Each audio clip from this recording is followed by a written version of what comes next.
Assalomu alaykum azizlar. Sizlar bilan bugun 6-sinf texnologiya fani robototexnika bo'limining 2-amaliy mashg'uloti serial funksiyasi bilan tanishish mavzusi bilan tanishamiz. Buning uchun bizga eng avvalo kerak bo'ladi Tinkercad platformasi. Tinkercad platformasini ishga tushirib olamiz. Buning uchun Google qidiruv tizimiga tinkercad.com deb qidirib olamiz. Agar saytdan birinchi marotaba foydalanayotgan bo'lsangiz, u yerdan ro'yxatdan o'tib olishingiz kerak bo'ladi. Men har doim ishlatganligim, ya'ni bu platformada ishlayotganligim sababli shaxsiy profilimga to'g'ridan to'g'ri kirish imkoniyatini bergan. Serial funksiyasi bilan tanishish uchun eng avvalo siz bu yerdan sozdать bo'limidan CP qismiga kirib olasiz. CP qismida sizga o'ng tarafda, ya'ni CP qismining kirgandan so'ng o'ng tarafida sizga konstruktorlar beriladi va chap tomoni amaliy mashg'ulotni bajarishingiz uchun bo'shliq holda sizga berilgan bo'ladi. Serial funksiyasi bilan tanishish uchun bizga kerak bo'ladigan jihozlar birinchi o'rinda Arduino platasi, maket plata, 2 dona svetodiod, birining rangi qizil rangda, ikkinchi svetodiodning rangi ko'k rangda, ya'ni siniy.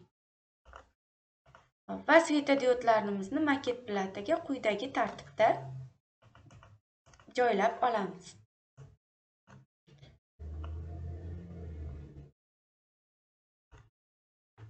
Bu yerdan siz istalgan gradus o'lchovida burib olishingiz mumkin, ya'ni svetodiodlarni. Ko'rib turganingizdek maket plataga svetodiodlarni joylab oldik. Endi qiladigan ishimiz Arduino Uno dan maket plataga, ya'ni svetodiodlarning oyoqchalariga simlarni uzatish. Bu yerda musbat qatorga, ya'ni katod oyoqchasiga Arduino Uno'ning JND pinidan umumiy tok chiqaramiz. Umumiy tok chiqarib, keling bu simning rangini qora qilib belgilaymiz. Chunki boshqa simlardan ajrab turishi uchun. Va keyingi qiladigan ishimiz 7-pindan, Arduino Uno'ning 7-pinidan sim chiqarib, ya'ni bu simni qizil svetodiodning anod oyoqchasiga biriktirib olish. Keling buning rangini qizil rang bilan belgilaymiz.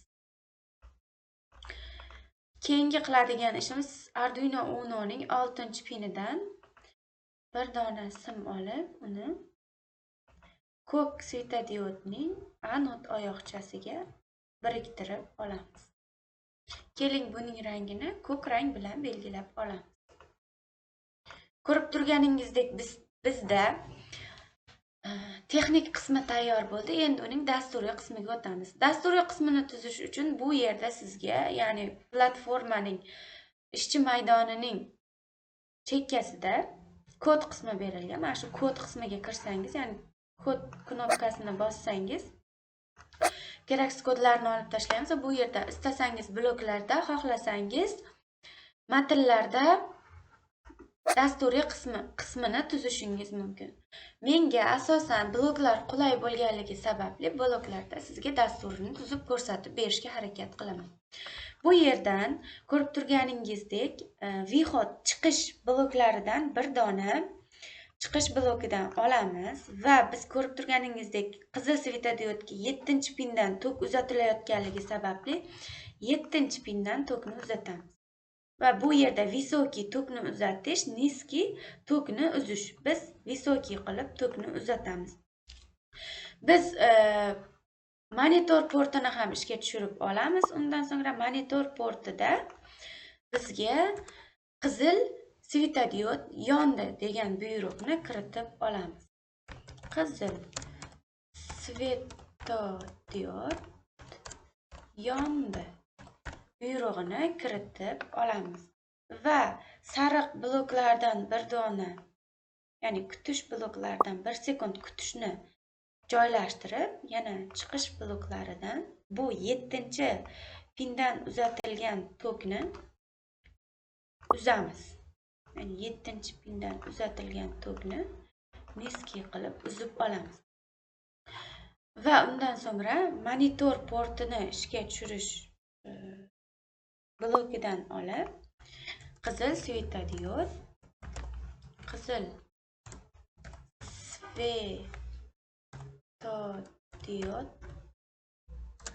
o'chdi